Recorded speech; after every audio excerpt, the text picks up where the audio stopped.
দীর্ঘ 9 দিন পর মিলল নিখোঁজ মা কালী ট্রলার। উল্টে থাকা ট্রলারের ভেতরে 16 জন মৎস্যজীবী আটকে থাকার আশঙ্কা। কান্নায় ভেঙে পড়লেন মৎস্যজীবীদের পরিবার। দীর্ঘ 9 দিনের উৎকণ্ঠা ও অপেক্ষার পর অবশেষে সন্ধান মিলল দীঘার শঙ্করপুর থেকে নিখোঁজ হওয়া মা কালী ট্রলারের। তবে ট্রলারটিকে বকখালি উপকূল থেকে প্রায় 16 কিলোমিটার দূরে রত্নেশ্বরী চরের কাছে সম্পূর্ণ উল্টে থাকা অবস্থায় দেখতে পান স্থানীয় মৎস্যজীবীরা। এর জেরে নিখোঁজ 16 জন মৎস্যজীবীর পরিণতি নিয়ে নতুন করে উদ্বেগ তৈরি হয়েছে। শনিবার সকালে কাকদ্বীপ, নামখানা ও ফেজারগঞ্জের কয়েকটি ট্রলার মাছ ধরতে যাওয়ার পথে উল্টে থাকা ট্রলারটি দেখতে পায়।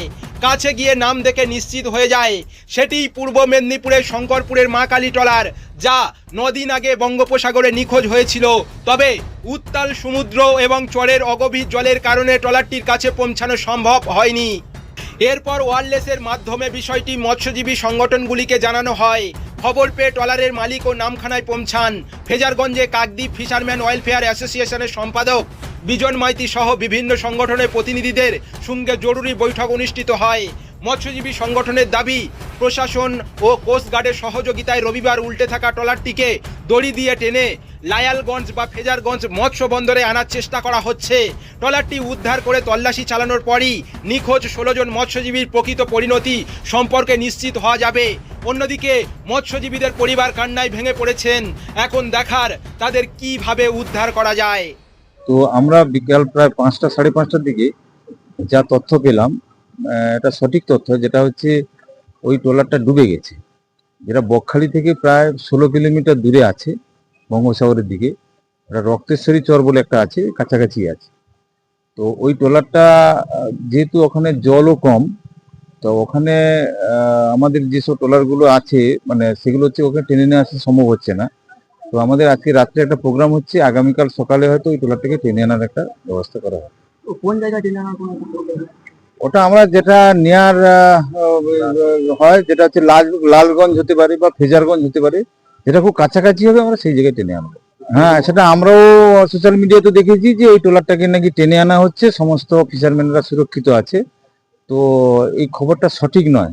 আমরা আজকে সকাল থেকে বলতে গেলে ফেজারগঞ্জেই আছি এবং ওয়্যারলেসে সব জায়গায় আমরা মানে খবরাখবর নিলাম, যারা সমুদ্রে যারা মাছ ধরছে যেসব ট্রলারগুলো আছে তাদের কাছ থেকে খবর নিলাম যে ট্রলারটা ডুবে গেছে। এটা আশার আলো, যদি তো বেঁচে ফিরে আসতো বা হতো, এটা তো নিশ্চয়ই পরিবারের কাছে খুব খুব ভালোই হতো, আনন্দ হতো। কিন্তু এখন সেটা নয়, ট্রলারটা ডুবে গেছে, এটা আমরা কনফার্ম হয়েছি। শঙ্করপুরের সংগঠন থেকে কি আপনাদের সঙ্গে কোনো যোগাযোগ? হ্যাঁ, শঙ্করপুরের সংগঠন থেকে যোগাযোগ করা হচ্ছে, দীঘা সংঘ প্রশাসনের দীঘা অ্যাসোসিয়েশনের সঙ্গেও যোগাযোগ হচ্ছে এবং রামনগর যিনি এমএলএ আছেন উনিও নিজে আমাকে ফোন করেছিলেন এবং সমস্ত আধিকারিকরাও আমাদের দক্ষিণ 24 পরগনা, পূর্ব মেদিনীপুর সমস্ত আধিকারিকরাও আমাদের সঙ্গে কথা বলছেন। তো আমরা মোটামুটি আছি, লেগে আছি, ওই ট্রলারটাকে উদ্ধার করার জন্য চেষ্টা করছি। এখন ভেতরে আছে কিনা সেটা আমরা সঠিক বলতে পারবো না, যতক্ষণ না ট্রলারটাকে ঘাটে আনা যায়। এনে আমরা মানে চরের কাছে ঠেকিয়ে আমাদেরকে উল্টিয়ে দেখতে হবে যে ওর ভিতরে কোনো কিছু আছে কিনা, তার আগে তো আমাদের বলা সম্ভব না।